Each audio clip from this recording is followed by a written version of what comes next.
I usually like to say this for the newcomers that we are just a we are a platform where we can talk about things that affect our mental health and what we can do about it.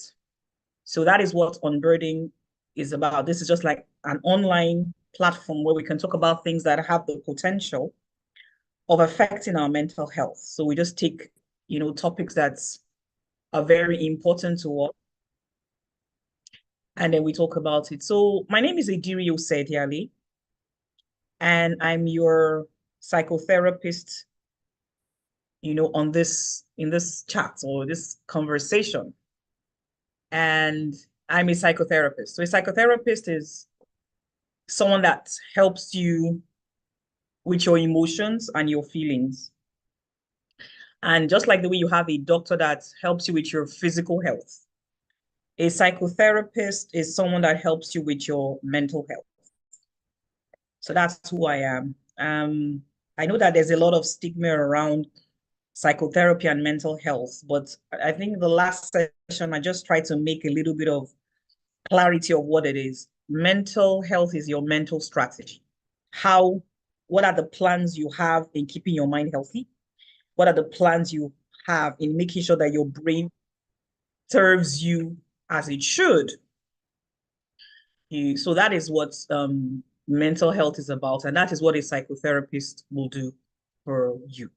So today we have a very important topic, and we're going to be talking about toxic relationships. So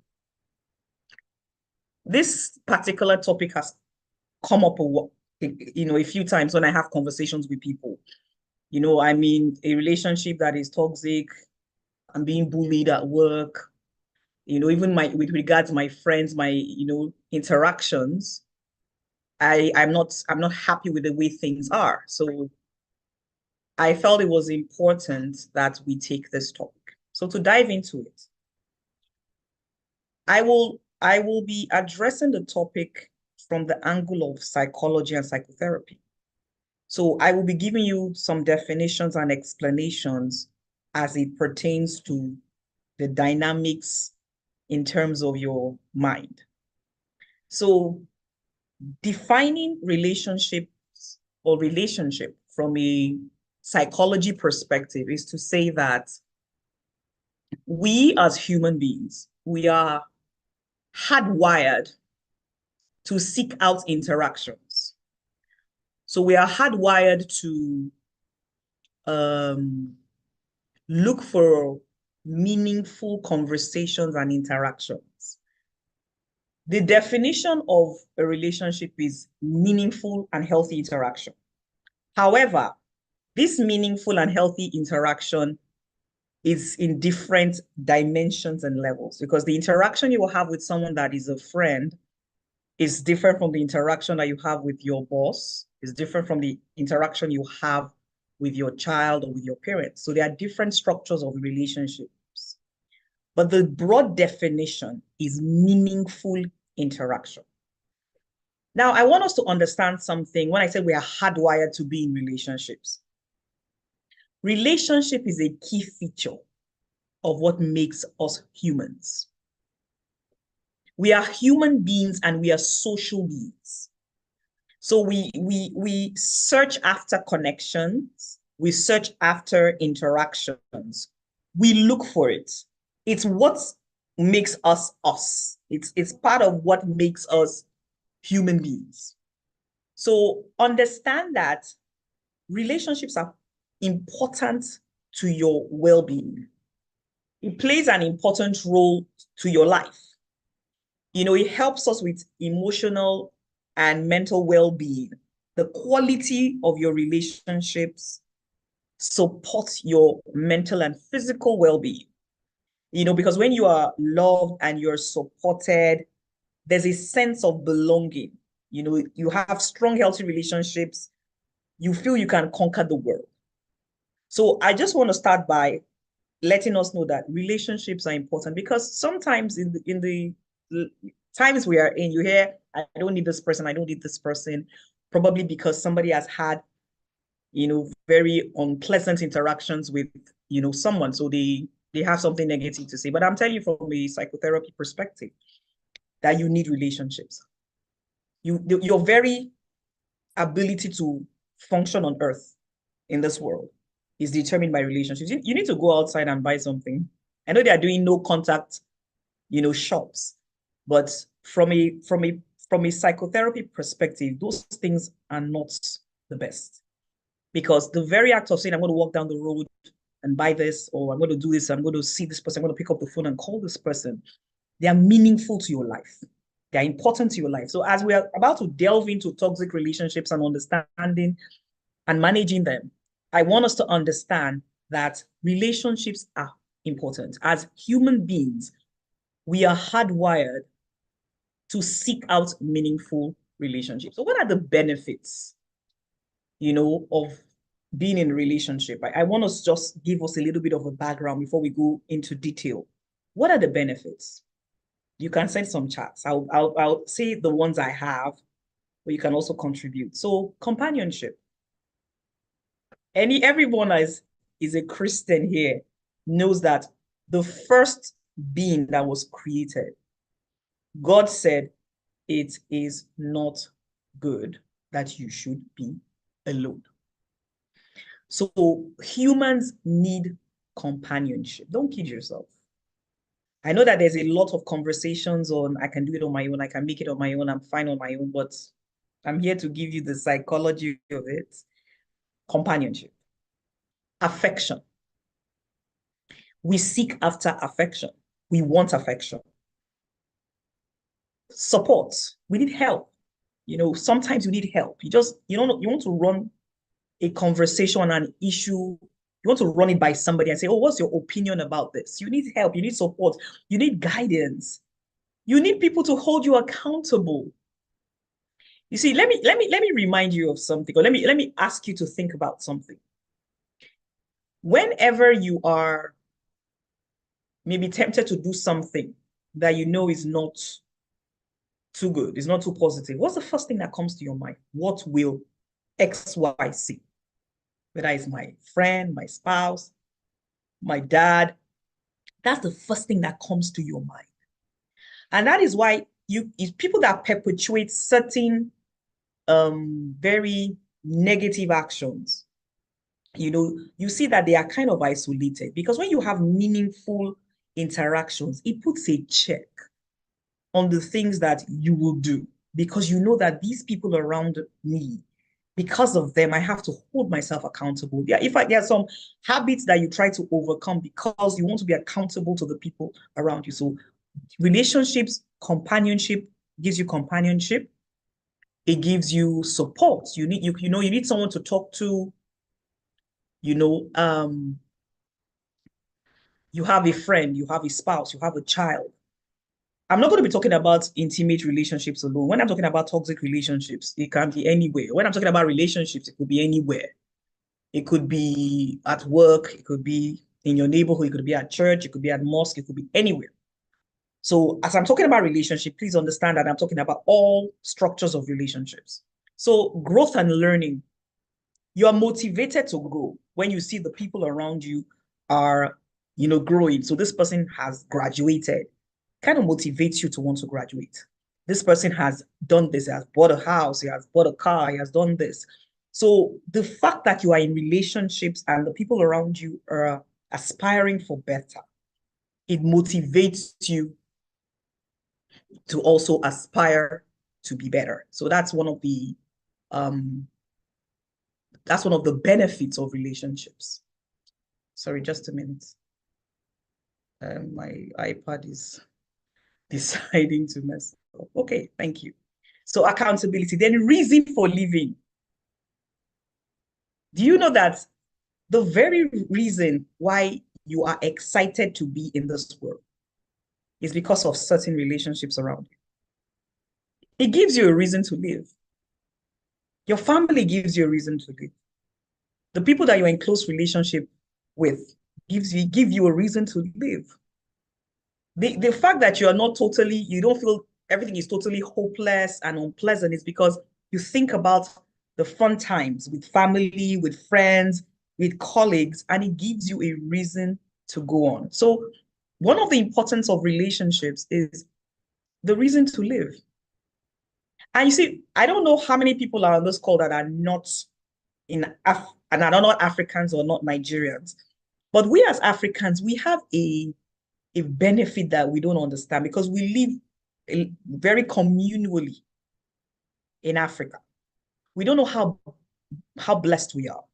There was a time I traveled not too long ago. I traveled this year, and I was in one of these Western countries. And a lot of them are so independent. Once they're 18, they leave the house of their parents and they're on their own. So you find a lot of people, maybe they're not married, they live alone, or maybe they be married, their children are now adults, they've gone out, they live alone. And they are craving meaningful relationships. So this particular day, in the morning, I went into a coffee shop, to early in the morning, just to get maybe like a piece of toast or something. So while I was there, we were on a queue and everybody minding their business, placing their order. And then this elderly man walks in, maybe in his 70s. And he starts cracking jokes, talking about the weather, cracking jokes. Everybody ignored him. But because there are two things to me. One is that I am a believer. And the second is because I'm a psychotherapist. I immediately knew that this man was looking for interaction and connection. So I responded. I was the only Black person there. They were all white, but I responded and oh yes, I said the weather is nice. I started chatting with him and immediately he took the conversation to another level. So I slowed down because, I understood what he was looking for. So we had a conversation. For me, I saw it as an opportunity that I'm going to preach Christ to this one, and he was very receptive. So, but here's the interesting part to this, our interaction. I knew he was lonely. I had already, identified. I could see, I'd explored and, kind of x-rayed him. I knew he was lonely, but nobody answered him, just me. So I now told him that I would come back later because I wanted to go and do something that, he said where he was leaving was like a place where elderly people live. And there were many of them. It was just next door to the coffee shop. I said, okay, can we meet in this coffee shop in the evening? And he said, yes, he was so excited. And then when I came back, he had dressed up and he told me, I took a bath. Because he was not feeling well. He was an elderly man that had operations and he was not feeling well. So he said, oh, do you know I took a bath? And we had a very interesting conversation about an hour, 30 minutes. And he was so happy. So we as Africans that we have loved ones around us, family members, in fact, we want to even say, please leave my house. We do not know how blessed we are because relationships give you a reason to live. So I just wanted to give that as a background, that relationships are interactions. We are hardwired as human beings to seek after relationships. We need those relationships. There's something called touch therapy. How many of you have heard of touch therapy? That people will pay for a hug. Have you heard about that before? Please comment if you've ever heard. And if you've never heard, say I've never heard. That people will pay money to get a hug. It's a professional hug. If you said I've never heard. Nothing more than that. You need an expert. But just to tell you that the need for interaction, Viola said I've never heard.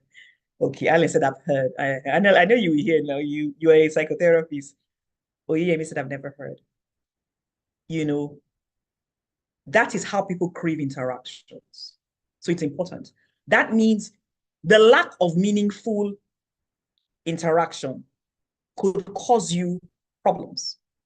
So what is the characteristics of a healthy relationship? What I've never heard. What is the characteristics of a healthy relationship? Let's chat. It needs to be respectful. You know why I'm taking my time to tell you what the characteristics are? As a psychotherapist, I have noticed that there are some people that are in deep toxic relationships that they have lost the meaning of what healthy relationships look like. Hi, Edwin. Good evening. It's good to have you here. So a lot of people have lost the understanding of what a healthy relationship looks like. That's why, it might seem so simple to some of us here, but it's not as simple as you think, because some people do not know what healthy relationships are because they have been in toxic relationships for so long. So it has to be respectful. That means whoever you're in the relationship with, whether it's your sibling, whether it's at work, whether it's your neighbors, they should respect you. They shouldn't speak derogatorily to you. They shouldn't insult you. Even if there's conflict, thank you, Motorai, respectful, very important. There should be honesty. And I know that when you say honesty, you say, okay, but I mean, if it's my colleague, you see, whatever level or structure of relationship you are in, there should be certain levels of honesty. If I'm even doing business with you, there should be some levels of honesty, understanding, absolutely. Understanding that we are all not perfect. Understanding that the way I see things may not be the way you see things. How can we manage that? Trust. I know this is not even just about intimate relationships. Trust. That if I'm your friend, I should be able to trust that you will not stab me in the back. Integrity, yes, that's right. I should be able to trust that you will not stab me in the back. I should be able to trust the fact that you will not speak to me derogatorily. Empathy. I should be able to understand that. So these are the characteristics of healthy relationships. There must be respect, empathy. There must be honesty. There must be trust. It should be positive. My interactions with you should not always be a drama. It should not always be a drama-filled interaction because you're my friend or you're my colleague or you're my spouse. It should be positive. It should be uplifting. So please understand that there are characteristics of healthy relationships. And a healthy relationship is good for you. It should impact, absolutely. It should impact you positively. A healthy relationship is good for your health. If you have a supportive relationship, you will do better. You will do better academically. You will do better intellectually, business-wise, because you have that support of people cheering you on and telling you, I believe you can do it. So you just juxtapose this picture for a minute, or this scenario for a minute. You are going to write an exam. And the people around you are saying, I know you can do it. You are more than qualified. You've read. I believe that you will do well.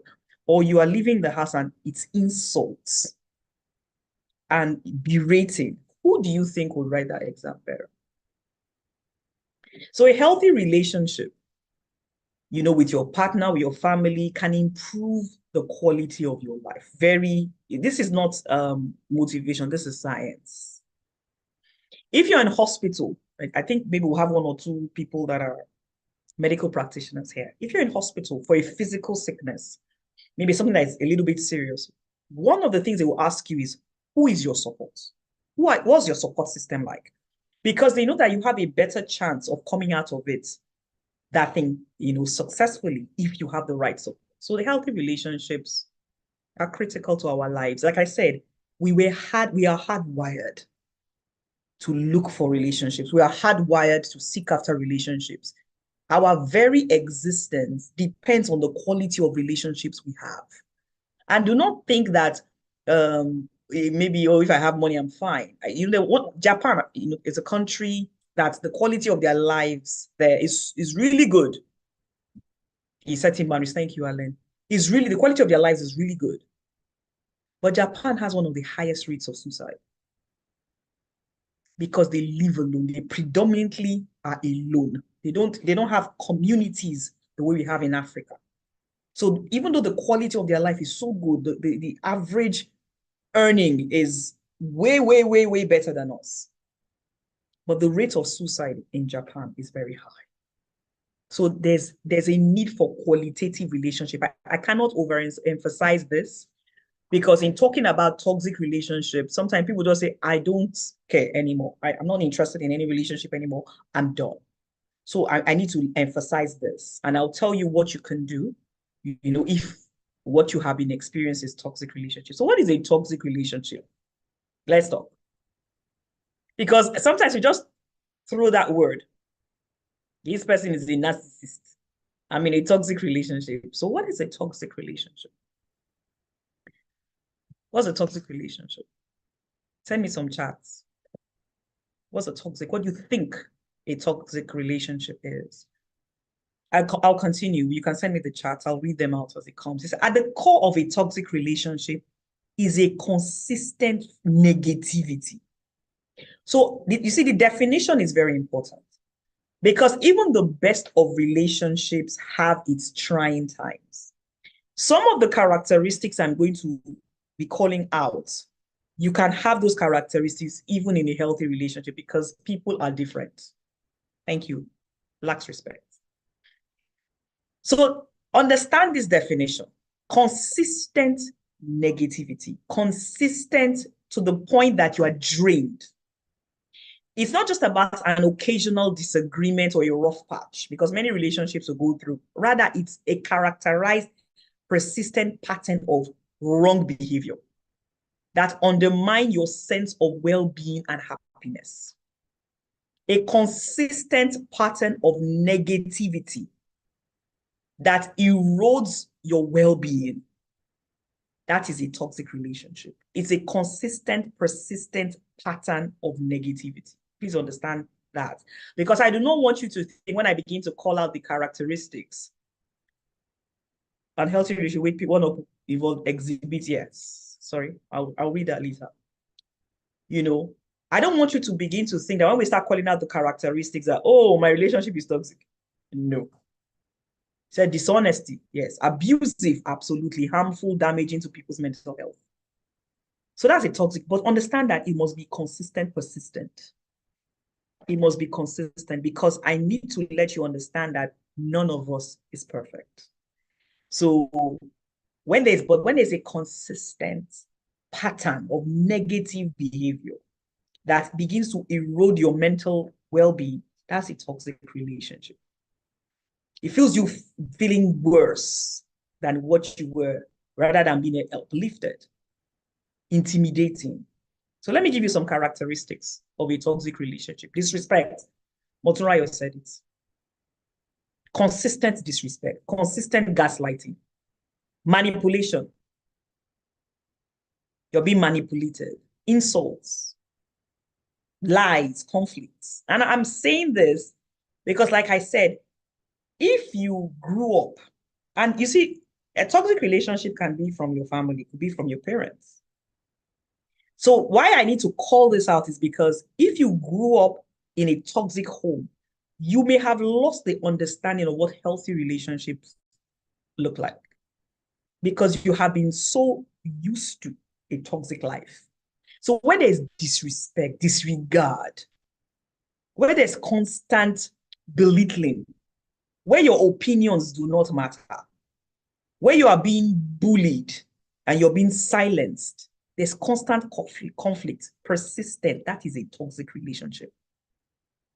That's a toxic relationship, a toxic environment where you cannot even have a disagreement respectfully, where your thoughts and your words don't matter. Those are toxic relationships. Those are toxic. And it has an effect on us. So a toxic relationship has a significant impact on your mental health. You see, this is not, a lot of times, growing up in Africa, we do not ascribe a lot of seriousness to some things. We just think, oh, it's fine. If I have money, I'll be fine. But let me just go out and laugh and I'm fine. Violence that is not building you up, yes. A toxic relationship will batter your self-worth and your self-esteem. If you've been in an environment, even as an adult, I'm not even talking about children now, as an adult. If you've been in an environment, you've been in a marriage or a relationship where you're being insulted, at a point in time, you don't even feel you're worth anything. If you've been in an office, there was a time I was telling my family this story recently that I was working in an office as a youth corper, and my boss was always using derogatory words against me, always. And because when you're serving, they can assign you to anybody. So the person that they assigned me to was like a level 17 officer. That's a little bit of a high up person, and I was a youth corper. And I was like, I don't think this is right. I was young, but I was like, so there was one day that he said something again, very nasty. I do not even know what got into me. I just stood in front of him. I said, you know what? Don't ever speak to me like that again, because I have a father and a mother. And in all my life, what you have said to me in the last few months that I've been working here, my parents have never spoken to me like that. Don't do it again. I have respected you. I have done my job to the best of my ability. And even if I make a mistake, I am human. You can correct me. You do not have to use derogatory words. When you start using words like fool, stupid, that is not correction. That is outright abuse. So if you don't know, no, that's abuse. You can correct people without insulting them. And he was so shocked. He never did it again. But if I had not spoken up for myself, there's a possibility I would have gone through life believing the things he said about me. But I was aware, even at that age, to understand that I'm not going to let this fly. And he never did it again. So it erodes your self-esteem. It causes trauma. You become jittery. You don't even, you don't believe in yourself. Trauma. That's what toxic relationships cause. Anxiety, depression. That's what it causes. It's not something that is just there, it's just happening. It affects your brain. It affects your life. I'm a counselor for a lot of schools. And when I go to these schools, you can immediately tell the children that are from positive environments. Their academics are good. The way they interact with you is respectful. The way they form friendship is good. The ones that are from toxic environments, you can also tell. They are usually the ones that lie, steal. They're the ones that hide, information and do all sorts of things. So don't think that when they are talking to me, I don't care, sticks and stones. No, it affects you. You may not know, but it affects you. So you need to understand how bad a toxic relationship is. So I want to go into the core of what we're going to talk about today. So I've talked about what toxic relationships are. I want to tell you now why, two sides of toxic relationships. And this is where I want us to listen carefully. Because when we are talking about toxic relationships, people just assume that I'm dealing with a narcissist, I'm dealing with an emotional abuser, I'm dealing with a negative person. Absolutely not. There are two types of toxic relationships. The first one I'm going to talk about is general conflict. So what you don't understand, all of us that are here now, is that toxic relationship that you're in, you may be the problem. Have you ever thought about that? Because I know that everybody's waiting to hear me say this person is a narcissist and this is how you can deal with the person.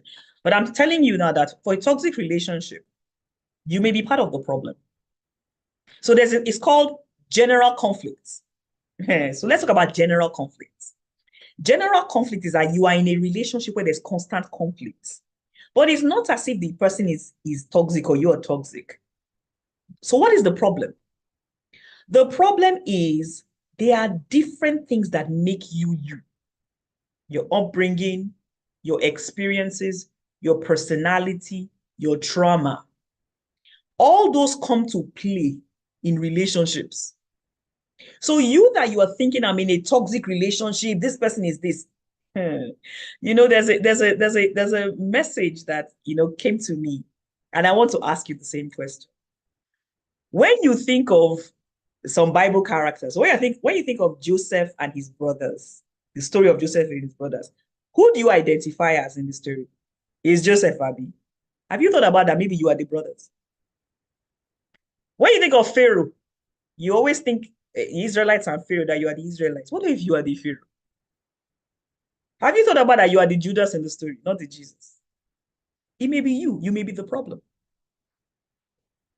Because you are not so self-aware to understand that the reason why I'm so angry with this person is because I believe this to be true. But the truth is that my beliefs are not universal. My beliefs are not universal. That I believe that okra soup is better than eforiru can never be a universal truth. It's not. So when you are in conflict with someone and you're refusing to let go of your own ideology, you are the problem. So when we're talking about toxic relationships, understand that there's a toxic relationship that is just a conflict resolution issue. You do not have techniques for positive conflict resolution. And you that you're thinking I'm in a toxic relationship because this person is wicked, I'm here to tell you that you may just be the Haman in the story. You may just be, the what are the negative things? You may just be the Judas. It's not every time that you are the Joseph. Sometimes you are the Goliath. Sometimes you are the Jezebel. Are you self-aware to be able to understand that? Can you introspect enough to say, I may be the problem? Your upbringing is making you have conflict because you believe that women should be in the other room, like one president said. Or you believe that, I don't know, people should sleep at night. There are some things that are not universal truths. Your personality. I don't like people that shout. I don't like people that raise their voices. Not everybody's like you. Can you live with that? Not everybody's like you. I don't like this. That's fine. It's fine for you. Your beliefs are not universal. Your thoughts are not always true. You're not always right. People will not always see things the way you see. Can you live with that? Do you know that men and women, we do not think the same way? We are looking at the same situation and we are reading it totally different. So the very fact that you are interacting with somebody from the opposite sex can be conflict. The very fact that you are this culture and this person is this culture. bread is breakfast. Bread is breakfast. When some people can demolish amala for breakfast, and you are saying breakfast must be bread. Do you know it was when I started watching, a lot of foreign programs, and and I realized that bread can just be, breakfast can just be fruits, fruits. Because my culture is so different. You know that age group can cause conflict. Gen Z versus millennial is a conflict point because you are seeing life differently. So the fact that you are having issues with your boss, it might be a generational mentality or generational ideology that both of you cannot come to terms with. Somebody said my husband's breakfast is semo, light semo, whereas people are saying let's drink tea. It can cause conflict. You get married and you say I'm the head of the home, my whole village can come and stay in the house, and you're married to a lady that says I want us to be walking around naked. There's conflict. Nobody's right. Do you understand that there are some conflicts that it's not a matter of you're right and wrong, it's just a matter of difference of opinion. But if you don't get it right, there will always be conflict. If you cannot understand, do you know that if you disagree, emotional intelligence, lack of emotional intelligence causes conflict. So if somebody tells you something and they disagree with you, if you get angry with that person, your emotional intelligence is very low. Why are you angry because they disagree with you? Are you good? So if they say that your opinion, I disagree with your opinion, you now start hating the person. In fact, you'll be saying the Red Sea should open and for them to enter like Pharaoh. You are the one that will enter the Red Sea because you don't realize that the fact that they disagree with you doesn't mean anything. Or sometimes people disagree with you and you start feeling less than. You're feeling less than because that's a trauma response. That somebody says, I do not take your opinion on this does not mean you're not intelligent. But because you feel that they must take my opinion, the moment they say no, there's conflict. You now go and say, that person is not good. Can you imagine? I told the person that we should do it like this, and the person then said no, he must be a wicked person. He's not a wicked person. You lack emotional intelligence to understand that not everything is going to be your way. Communication. When somebody tells you, so I wrote something here. Communication. You said a soft answer turned into a wrath. You're upset. Can you communicate politely? Must you shout? The person next to you is not deaf. You are trying to say what is causing conflict. I'm here to tell you that sometimes conflict is just all of us not understanding how to interact respectfully. So when you're talking communication, do you know that I want to say something? Don't listen, don't respond the way you feel. Respond with what you heard. Don't, when somebody says, I didn't call you yesterday because, don't say, I know why you didn't call. No, you don't. You don't. Listen to them. Listen to what they have to say first so that you can reduce the level of conflict. Listen, empathy. Let me tell you what empathy looks like. Are there bosses here? So let me tell you what empathy looks like. Empathy is this. How can you come to my office late? Whereas you, when you were working, you were always late. But now you can't take it. That's empathy. That's lack of empathy. Or you're driving on the road and everybody's a madman. But when you drive your own madness, you say, oh, it's because I'm late. So the person that you said is a madman, is that person not late as well? That's empathy.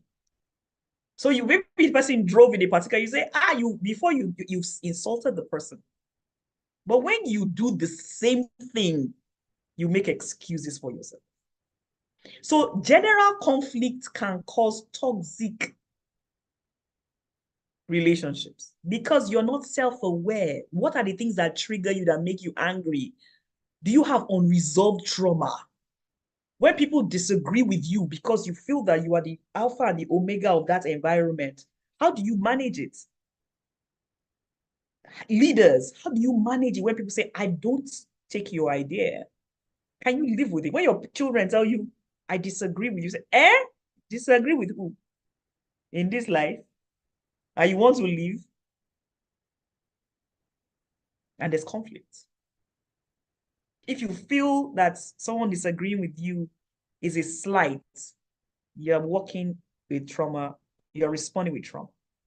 If you listen, you answer someone how you feel, not what they said. They are saying something and you're already interpreting it by your feelings. There's lack of emotional intelligence. So that's why sometimes there's conflict. That's one. Then the second one is when you are dealing with a toxic person or you're dealing with toxic people. So the first type of conflict or toxic relationship is just general misunderstanding. The fact that your upbringing, your personality, your worldview, the fact that you're a woman and the fact that he's a man, your culture comes to play, and you're not aware of this enough to manage the interaction. There'll be conflict. There will be conflict. If you're not respectful enough to understand that people's ways are different, there will be conflict. They're not doing it to slight you. They may not be doing it to insult you. It's just their own way of life. But if you feel that it must be your way or the highway, there will be conflict. Then the second one is when you are dealing with a toxic person. When you're dealing with someone that, yes, has the word, that definition, narcissist. So I now want us to talk, because this is where we're going to, round it up. What does a narcissist or a toxic person look like? What does it look like? Can anybody tell me? Dealing with someone that is such a toxic person, because I told you that there are two types of toxic relationships. One is when you are part of the conflict. You are the Goliath. You are the part of it. Or even if you're not the Goliath, but you've not just been able to manage it well. But the second part to this is that you're actually dealing with someone that is a toxic person. So what are some of those characteristics of that toxic person? So the person, uses, oh, God bless you. They love themselves. They have a grandiose, look about themselves. They have a grandiose perception about themselves. They are always aggressive. They are childish. They are childish. They don't communicate effectively or respectfully. They have a damaged background. They do. So they bring the trauma from their background to come and deal with you. Because something has happened to them, they must deal with everybody. They lie, they undermine you, they criticize you, ignore your feelings. I have a lot. They are never wrong. They are perfectionists. They're envious. They are perfectionists for you, but they themselves, they are not perfect. Inability to accept their faults. They give you underhanded comments and compliments, emotional outbursts, anger, violence. They're rude, selfish, exploitative. They do not respect your boundaries. They seek attention. They know it all. Now, if you are in everything, yes, he or she knows everything and they are perfect. They are always perfect and you're always imperfect. They don't see themselves. So that's a toxic person. That's a toxic relationship. So how can you handle it? Because that's the meat of the conversation. How do you handle it? And you see, I'm going to put it in two broad categories because I want to talk about toxic relationships at work. And then I'll talk about toxic relationships in terms of relationships and, because they are similar. How you're going to handle it is similar, but there are a little bit of differences. Because like I said, when you're in a toxic relationship, it affects your mental health. Yes. They don't take to corrections or advice. They don't. They think they know everything. Yeah. Yes. They're afraid. So they take some, wrong decisions and actions. So how do you handle them? How do you handle them? So before I go into handle them, is Stella on the call? Stella, because when I was preparing for this thing, I had a conversation with somebody that she was going through a toxic relation environment in her work, and I was just saying, tell her, I wanted to find how far with that because I'm having this conversation. I wanted to know how you manage it. So Stella, are you in the call? If you're on the call, let me see. Can you just send a chat so I can unmute you? Oh, you can unmute yourself, and then we can talk. Because I want her to just give us a little bit of an update if she's there. Stella, are you here? I'm okay. Can you unmute yourself? Yes, ma'am. Okay. So hi, Stella. So I want you to tell us a little bit about what happened in your office, how it was, and what you had to do.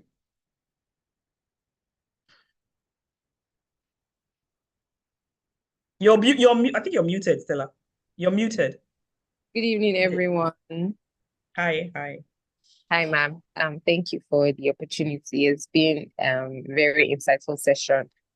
Okay, so I changed jobs and I got to this new place where I think when you come from a healthy background or you're a safe person, you sort of really don't understand that you are in a toxic environment because it's something that is new. So you're just trying to comprehend what's going on.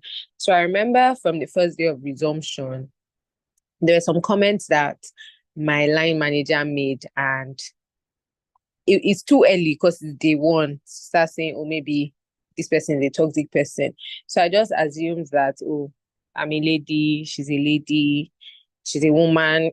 So maybe she's on her period. Maybe that's why she's cranky. Maybe that's why I was just making excuses and said, oh, maybe it's not just one of those days for her because the comments that she made were very unreasonable comments. I mean, I've been working for 5 years and then you're telling me that I don't know how to use email. It sounded very off, but like, is there another type of email or something? I made the excuses for her. But subsequently, it became very obvious. You give me tasks to do when I, deliver the tasks and ask for your opinion. You tell me, oh, you have substance, you don't have style. And I'm like, okay, how is that a comment? I'm like, okay, I hear what you say. But what exactly am I supposed to improve in this presentation? Because that substance style, it looks vague. Like there's no particular thing that you're telling me to do. There's no feedback, specific feedback. Yes, times where we have meeting and then she say, "Oh, who has an idea?" And I mention how I think that the process should be delivered. She'll tell me, "Oh, you don't think logically. You're sounding very irritable, and sometimes she tell me to leave the meeting. And I'll now be wondering what I said. After the meeting, I'll ask the other people at the meeting, like, so is it that I did not say it well, or I did not make sense, or what exactly is going on? When I send her emails, she'll tell me, oh, that the English is not correct. I say it's not correct. I graduated with first class 3 times. Wow. Well, if I you know what, Stella? Can you touch on the fact where she started getting personal? So, this when she talks about your work is it, but she started talking about your physical. Can you touch on that a bit? But sometimes when we're working and maybe I just stand up to do something, she'll be like, why are you so skinny? Why are you so slim? And I'm like, because I eat right and I don't eat because I see the things that you eat. Times when it's time to go home, so we close by 5. I make sure that I've done everything I'm supposed to do, and if I have anything to do, there are times where I've stayed late till 9, till 11. I don't have anything to do. Times when I'm leaving, she'll tell me, why are you going home? You don't have husband, you don't have children, so what are you going home to do? In my mind, I'm like, I paid my rent, my landlord is not fighting me, my bed is cozy, there's nothing that I'm doing, so why should I stay? There are times when she'll tell me, oh, you are frustrating me, you are heightening my blood pressure. Like, she will literally text me. There are times when I will send her work to review and, just send her a reminder on WhatsApp to say, oh, you've not checked this and we need to print. She'll call me for like 13 minutes, ranting and telling me how she's not my friend, she's not my mate. And in my head, I'm like, I know that you're not my friend. Like, you don't need to say all of this. Like, I don't even treat you as a friend. Like, I respect you. Or she'll tell me, oh, you have changed your hairstyle again this week. And so and you're wondering how is that your business? Yes, there was one day she even told me to come to work by 5:30 a.m. And I'm like, if I get to work at 30, when am I going to leave my house? So because it was my first week of resumption, I thought maybe it was a joke. Like, the whole essence was make sure you come early, be punctual. And I got to the event around 6:50 for an event that was going to start by 9. The previous day, I'd stayed at the venue with the guys who were setting up, who we did the recce with. Everybody knew what they were supposed to do. The hotel already told us they were going to arrange water, notepads, and pen. And I got there 6:50, and in presence of everyone, she just said, why are you strutting in like a queen? Like your father owns the place. You're already late. Don't ever try this again in your life. And it was in public. So I could not even say anything. I was just dazed, like, is this real? Like, do people act like they're mad? Like, I don't have anything to say to you because I was shocked. I didn't know. So Stella, so what did you do? How did it play out? Sorry? So when she said that, I didn't even say anything because I didn't know what to say. I just said, oh, look at this person. No, what I'm even asking is, as of today, how have you dealt with that? The whole scenario. The straw that broke the camel's back was the fact that we were in a meeting, and in the meeting she made a comment by saying, oh, Stella has a track record and a reputation of never achieving anything in life. And it was at that point I stood up at that meeting to say that's what she said to you. Yes, I said that is very inaccurate because I'm respectful, I cannot tell any other person that they're lying. So I just said that's very inaccurate. There's no ever given me that I have not delivered on. There's no task that you give me that I don't come to you for support, but you never support me. You've never even shared any initiative to say, oh, do it this way. Instead, you give me tasks to do and you tell me don't put me in copy. And if I'm giving tasks to do and my line manager is not a copy, how do I even have anybody support? Like, you're throwing me under the bus. Yes. And so when I said that, Absolutely. she went to report to the. So at this time, when these things have been happening, I've been hinting the human resource manager to say, my line manager made this comment and I'm not comfortable with it. But and I don't want it to look like I'm complaining because this was just 1 month into the job. I persevered. I was making adjustments, shape shifting.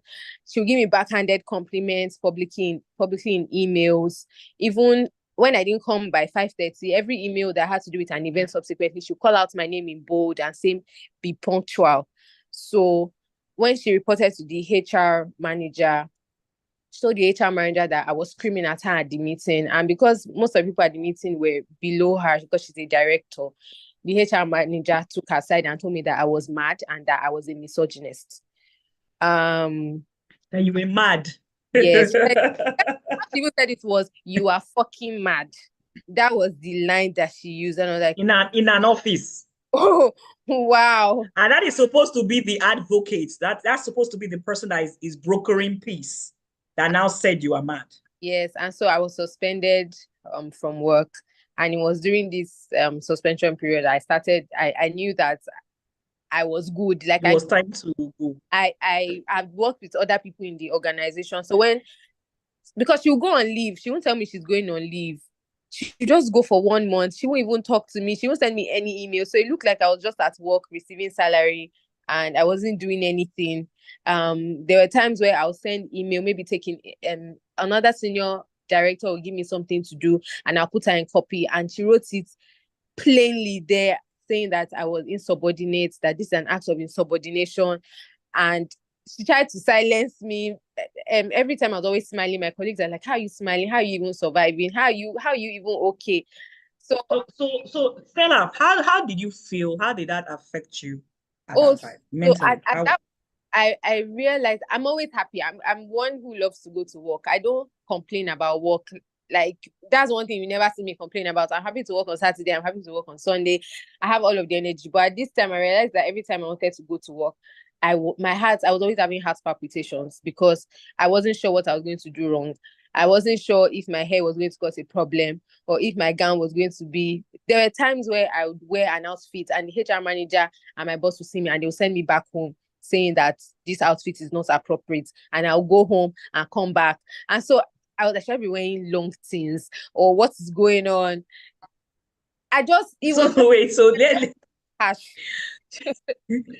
So you're not there anymore, right?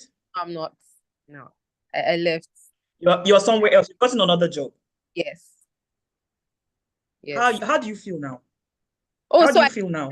So I was just thinking about it subconsciously that it was some of the things that I went through there that determined this kind of work that I took. So this kind of work that I took now, so while I was working there, it was full time. I was going to work every day, Monday to Friday. So in my head, I think subconsciously, I didn't know, I already told myself that the next job I want to do is an hybrid job. And I would appreciate if my boss is not even in Nigeria, where we don't see, so that if you don't even like me, it's not a problem. Well, it's over the internet. And if you want to scream, you're only screaming over so Stella, let me say something that automatically you have like a dislike now. So I don't really want my boss close to me, so that in case anything happens because of what happened. So that means it doesn't mean that if you work in a full time, it will be the same thing that will happen. But that what you went through kind of just changed your perception. I say maybe it will be better if I work, half hybrid, and maybe it will be better if my boss is not around. So that kind of changed the way you saw, work going forward. Bosses as well. That I prefer male bosses to female bosses. Female bosses. Thank you, Stella. How is the new job? It's sweet. It's perfect. Another thing I realized was that I think that I saw somebody made that comment that maybe she thought that I was a threat. I've noticed that when I don't work maybe directly with a leader, a direct report, I'm usually a threat when I have a line manager that I report to that now reports to somebody else, because subconsciously, not like I want to, and I always have contributions to make. So I think that might be threatening for you. But I hope I want you to take this away. Can I just quickly pop in? Can I please quickly pop in? I'm sorry. Come in. Now, a whole lot of things as Stella, am I right, was speaking. Maybe again, like you said when you were speaking earlier, Edwin, about generational clash. I have had to work with younger people. Now, I'm not saying that woman was right or her office, neither am I saying Stella is wrong. But she has mentioned something in the last 2-3 statements she made, which is maybe because when I work directly with a line manager, is it possible you are somebody who, when you write your comments or make your comments, it is superior to what the line manager wants. I work in an organization, with all humility, I'm outside the country. And one of the things I've gotten to realize in my work life here is keyword, like Edirin said earlier, communication, how you communicate. It doesn't make excuses for the trauma she put you through. But I'm going to say to you, if you don't deal with that trauma now, forget that you have a hybrid job today or a remote job. You are just growing up in life. You would eventually get jobs that you are working directly with a director. Resolve this so that your future jobs, or even you, when you begin to run your own organization, can be a better person. You haven't dealt with it. You have run away from it. You've not dealt with it. So maybe you have a personal meeting with Edirin. How do you deal with it? Because it's a trauma you are carrying without realizing you are carrying a trauma. And then when you write things, when you speak to people, you're a first-class student, man. You're intelligent. How do they perceive what you are saying? Tone it down. Thank you. Thank you, Auntie.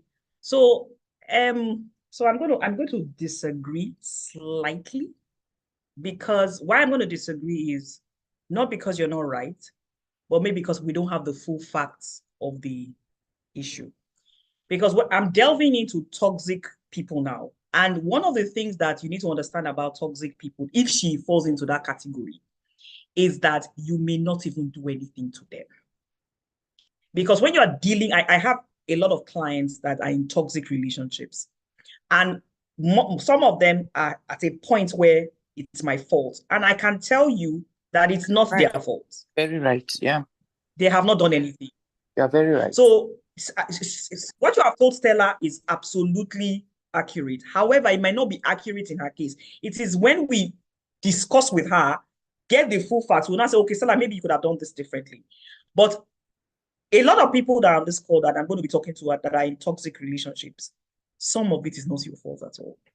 That's why I talked about the conflict part of it, where that's where Auntie is coming from and saying, oh, did you check all the conflict resolution techniques? Did you manage the situation as best as you could? That is where that applies. But it may not have applied in this case. So if somebody is coming and she has a first class and you cannot deal with it, that is not Stella's fault. However, maybe if there were opportunities, Stella, you could have managed it. That's a totally different, because I do not know. But I don't want people here that are in toxic relationships to think it's my fault. Some of them are being beaten. Some of them are being abused. Some of them are being insulted. And sometimes it's just not your fault. Sometimes it's just a conflict resolution issue. Sometimes it's not your fault. So that's why I would just try and balance it. And then to quickly go into dealing with toxic people is the understanding that, okay, I think I've talked about that. So how do you handle it? You can't change them. So that's why I was coming there. So please understand that this part of the conversation is that you are dealing with a toxic person. You need to identify whether the situation you are in is that I'm in a toxic relationship or is me that I cannot resolve conflict. Please, you need to do a lot of self-investigation, self-awareness, introspect, and check yourself. Because don't give somebody a label that they don't need. So if you are there's a conflict, and because of your biases, because of your upbringing, because you're male, because you're female, you see things different. Please, that is not this case. But after you have done all this, and you see someone that has all this negativity, undermining you, is rude, is selfish, arrogant, consistently, that person is a toxic person. So how do you deal with it? You can't change them. Understand that. It is not your duty to change them. They can only change if they want to change. You can't change it. So don't spend your whole life saying, I'm going to pray for them, I'm going to change them. You can't. They can only change themselves. Don't take it personal. It's not your fault.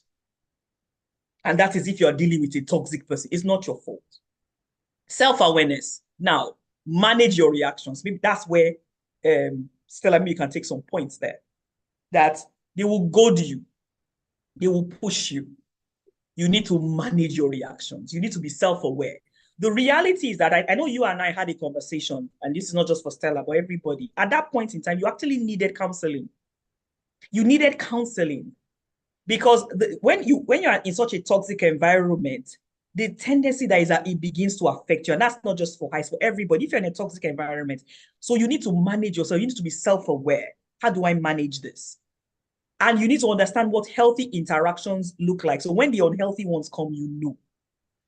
Politely insist on healthy conflict resolutions. So when somebody is being unnecessarily rude, disrespectful, angry, you will politely insist that can we have this conversation in a healthy manner? This cuts across, whether it's work, whether it's relationship. Is it possible for us to disagree without derogatory words? Is it possible for us to disagree without shouting? Is it possible for us to disagree doing this respectfully? You need to politely insist.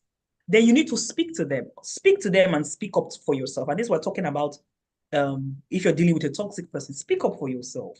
Politely. Politely.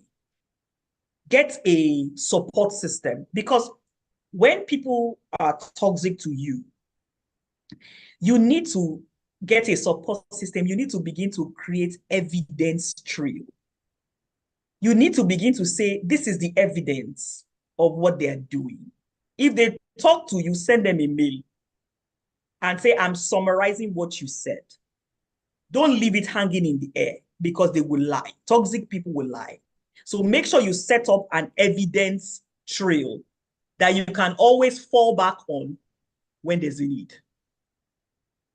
Set up an evidence, create evidence, so have a support system that you can say, oh, this is happening. And they in turn, will guide you what to do. They will guide you what to do. So create a support network. I've said that. Practice self-care. It takes a toll. Toxic relationship takes a toll on your health, physical and mental. So at that point in time, please, you need to eat well, you need to exercise, you need to practice affirmation, statements that affirm you, statements that say I'm worth it. I'm not a nobody. I'm not what's the word? I'm not someone that is unintelligent, like what Stella went through. So you need to practice affirmation. You need to practice self-care to help yourself. You need to be careful. There's something I called careful empathy. So empathy is that you are kind to the person and you are considerate that, for instance, sorry, Stella, for using you as an example, but what was that woman going through? She was in middle age crisis. She saw a young, intelligent girl, and it was reminding her of the fact that her youth is gone, and she decided to lash out. Empathy. Oh, maybe I can a bit kinder to her because of that, but be careful so that they don't take you for granted. So seek counsel and build resilience. At that time, you need to really support yourself, because a lot is going on. A lot is going on. Now, specifically, because our time is up, at work, you must have an excellent work ethic. If you have someone that is toxic to you at work, your work must speak for itself. You cannot at that time be someone that your work is just haphazard. Your work must be faultless. There must be no fault. There must be no fault. You must be excellent. And like I said, make every interaction official. Do a mail. Make it as official as you can. Avoid falling into a full-blown fight. Avoid it. That means you have to check it. Then if possible, you have to start looking for alternatives. Now, if it is a relationship, especially maybe it's an intimate relationship, please understand that you cannot help who does not want to be helped. Don't spend your day saying, I'm trying to help her help him. You can't. Protect your self-esteem. Remind yourself that you deserve a good life. Don't believe the lies that is being told to you that you're not worth anything or it's your fault. Speak up for yourself. Empower yourself financially, spiritually. Have a strong support. I'm talking about toxic, intimate relationships now, because I'm in the middle of a lot. I'm in the middle of a lot, and the mental health of these people are taking a beating. Have a strong support. You see, the evil things always thrive in secrecy. That thing in your mind that is saying, I'm not going to talk to anybody about it, is the reason why you're suffering. You must create a support system. They are the ones that will help you, support you, guide you. Pray for yourself. Forgive yourself. Okay, I made a mistake entering this relationship with this person. Pray for yourself. Forgive yourself. And then set boundaries. When I say set boundaries, if this is a physically abusive relationship, the first boundary is that you need to, kind of, first of all, remove yourself from that toxic environment. You must remove yourself. You must remove yourself. So as a recap, in managing toxic, and this is not the ones that you and the person have conflict. If you and the person have conflict, you must be self-aware. You must practice communication skills. You must understand that you're not always right. You must understand that people have different ideologies. You must be willing to hear other people respectfully and understand them so that you can resolve whatever the conflict is, as best as you can. But when it's a toxic person, understand it's not your duty to change them. Don't take it personal. It's not your fault. Be self-aware. How can I protect myself? What can I do better? Politely insist on healthy conflict resolution techniques. Okay, ma, I understand that you're not happy with this. So, sir, can we have a conversation without insults? Can we have a conversation without shouting? Can you explain to me what I did? You must insist. Speak to them. Speak up for yourself. Create evidence. Create evidence. Create evidence. Create evidence. That's so important because I've noticed that a lot of toxic people lie. They lie. So you need to create hard evidence. Seek counsel. Seek counsel. Don't do it on your own. Don't do your work. If you're at work, your work must be excellent.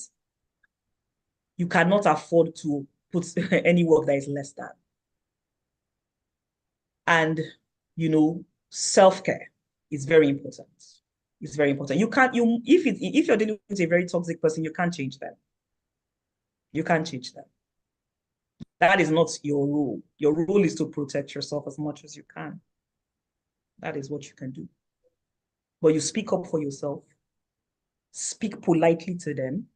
Set boundaries. If you start shouting at me, I'm going to walk away. If you are going to a party and you're drinking too much, I'm not going to drive with you home. You need to set boundaries for yourself. I'm not an animal. Please don't hit me. And politely insist on those boundaries. You need to know what healthy relationship looks like. So when your relationship is moving into something that is unhealthy, and then you nip it in the bud. Forgive yourself. If you've made a mistake, I've been in this relationship, forgive yourself. Seek counsel and protect yourself. I want to open the conversation now to anybody that has anything to say. Anybody Please, else? I just want to ask a quick question. Is it okay if you find yourself in this kind of situation that you have said protect yourself, have evidence, or is it okay to record such a conversation when your boss was, insulting you, or is it proper? It's a bit unhanded, but you see, it's a bit unhanded, ma. But the truth is that if it's going to get to a point that boss is not going to say you stole something, or the boss is going to say something that can affect your job, when you have identified that this person, you can record it. You can. Because, ma, there are a lot of toxic people out there. There are some that even in relationships, he was like, I don't know what this person is talking about. I'm such a nice man, or I'm a nice woman. Whereas at home, so if that is what is going to make people believe you, I'm sorry, Stella. If Stella had recorded some of those conversations between her and her line manager, absolutely. Yes, that's what I'm saying. But then you can record sometimes when people say, why were you recording? So that's why I'm asking that question. Where do you draw the line? So if you record, you don't use it unless absolutely necessary. So you have the recording. Don't bring it out. Okay. The moment the person now says you are the one that stole the money, you bring out the recording. I'm not the one. Because you know that this person is a manipulator. Sorry, Mr. Okubeni, please go ahead and please unmute yourself and say what you want. Okay. Yeah, thank you very much. Thank you very much. I didn't. What I want to say, the fact that there are so many toxic people out there is an evidence to show that there are so many damaged people out there. So we need to deal with such people with a lot of empathy and all of that. So I think in many cases we can actually manage them a lot better than we do, because you find people go to a new workplace and they hear things about somebody that is toxic, and already they have a made up mind on how they are going, the Yeah, attitude is going to be towards such people. yeah, And in more yeah, cases than not, it will always end up the same way. So we need to be yes. able to have a lot of wisdom dealing with such people, because you will be surprised that when you manage such people, well, in fact, they will become your greatest confidant, because they are sometimes having relationships, or they have had relationships that are very damaging, that have been very damaging to them, and they are only giving what they have. So if you can also minister to them instead of just looking for a way to protect yourself, it will help a lot. And if you are not biased because of what you have heard or because of a few things you have seen, it will help you a lot to manage. Because I've had that experience in my first work in the bank, where I was told a lot about my first supervisor, that she was so this, she was so that, and nobody gets promoted under her. And I was just a new, person that just finished youth service. But I didn't take any of those things, to heart. At the end of it, it will surprise you that my appraiser was so good that she wrote that even her own supervisor was telling her, this is too good for a fresher. What am I trying to say? We need to be able to have an open mind. Yes, they are damaged, but then it doesn't mean that we should also give it back to them the way they have given it to us. Absolutely no. Thank you very much. Thank you so, so, so, so much. Thank you so much. I think you made a very valid point that empathy, that's where empathy comes in, to say, what is the reason why this person is behaving like this? Can I, you use kindness to manage it? How can I talk to this person, to also manage that's a point, and it definitely that's a point.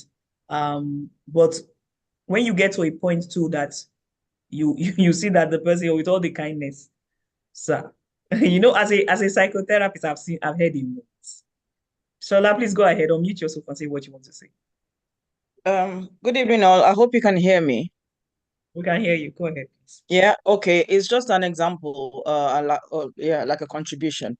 Just like the gentleman just said, my first job in a bank, you can imagine I was like, fresh after NYSC. I didn't know much. My dad got me the job in the bank in Marina, and first was like a line manager, very toxic, very abusive, but she was also like 8 months pregnant.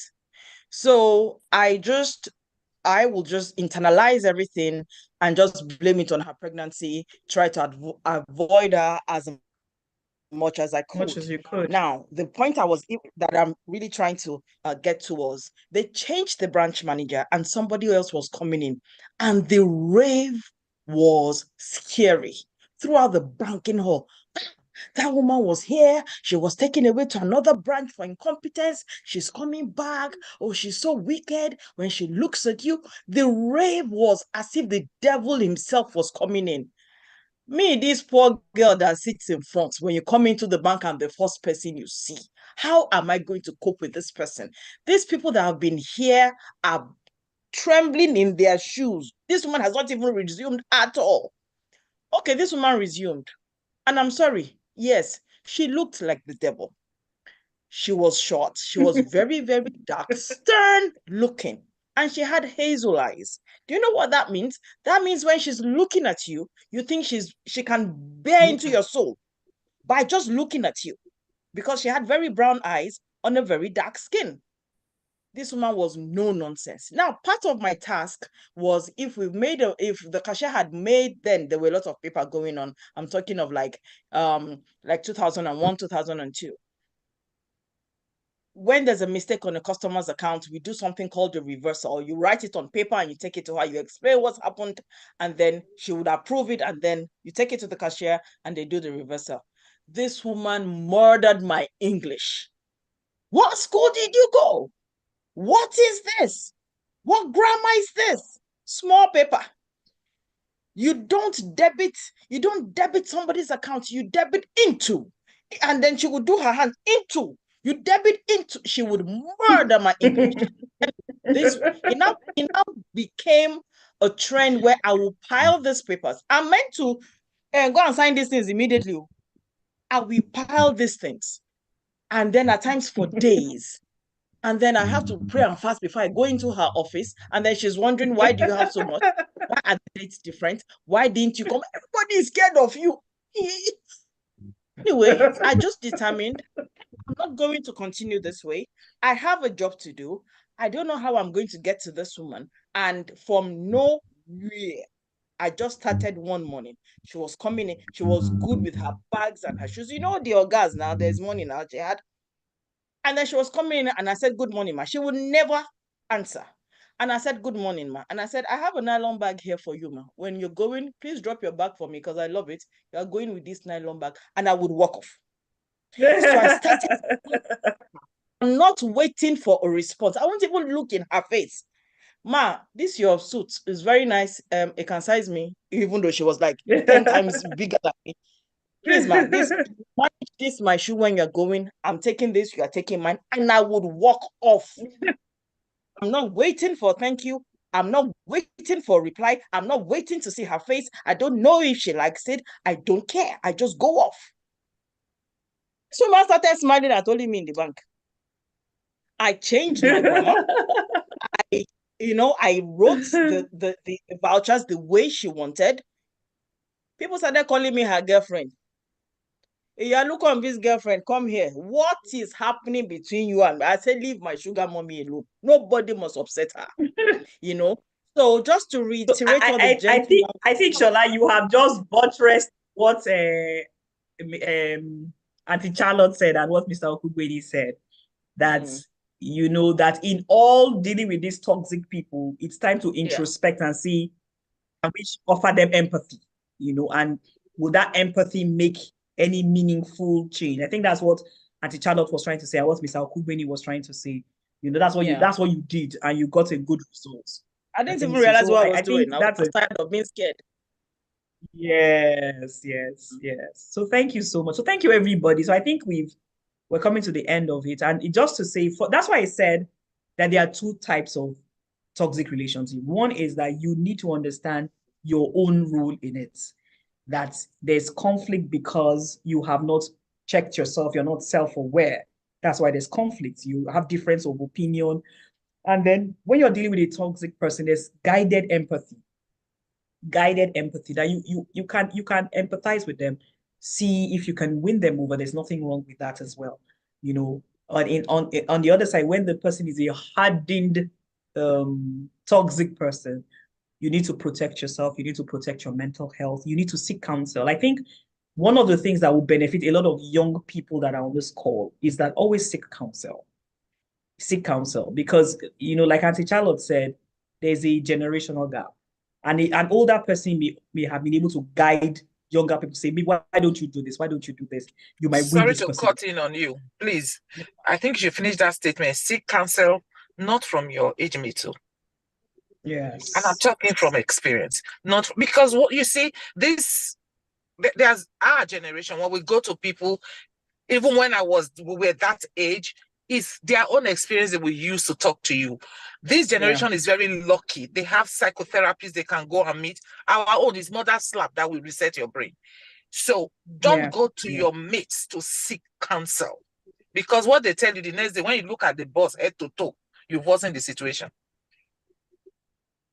In fact, what I was going to even say is that if you can have someone that is on the level of that person in another organization, you can pick that person's brain to say, I'm having difficulty with it's like a manager or whatever, and can you advise me? But we're also talking about toxic relationships in intimate relationships. It's not just about work.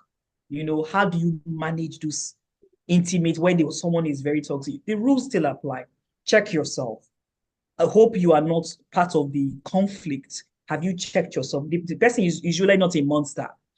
There may be something that you can always do. But if you have checked yourself and you have found out that this person is toxic from head to toe, you need to protect yourself. You need to speak up for yourself. You need to develop a support system. You need to, practice self-care. Self-care is eat right, exercise. Tell yourself, I am not a failure, I'm not a fool. And, and then set boundaries for yourself and enforce those boundaries. That's what you can do. So thank you, everybody, for being part of. And I just quickly drop, Unburden. I'm sorry, just 10 seconds. Go ahead, please.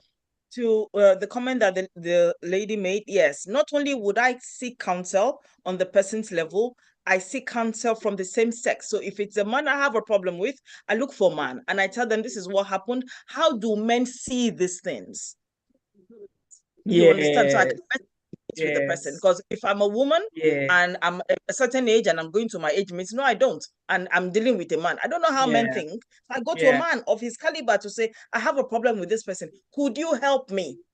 This is what happened. How do men see these things? How best would you advise me to deal with this person? Absolutely. I go to the same sex. It's good to get various perspective. Go ahead, Shola. It's good. It's good. Yeah, that was just what I'm trying to say. The opposite sex, I go and look for the person that is. I get counsel. Yeah.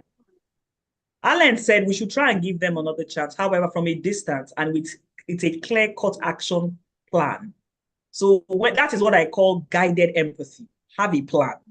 You don't have a plan so that you're not lost and they don't manipulate you to making you look stupid. Toxic relationships are they're a strange place to be, but seek counsel, protect yourself, and check yourself, and make sure that you are not part of the problem with the conversation. I think that we can end here today. Thank you all for joining Unburden. Hope to see you at the next session. Have a good Thank you. evening, Thank you. everybody. Thank you. Thank you. Thank you.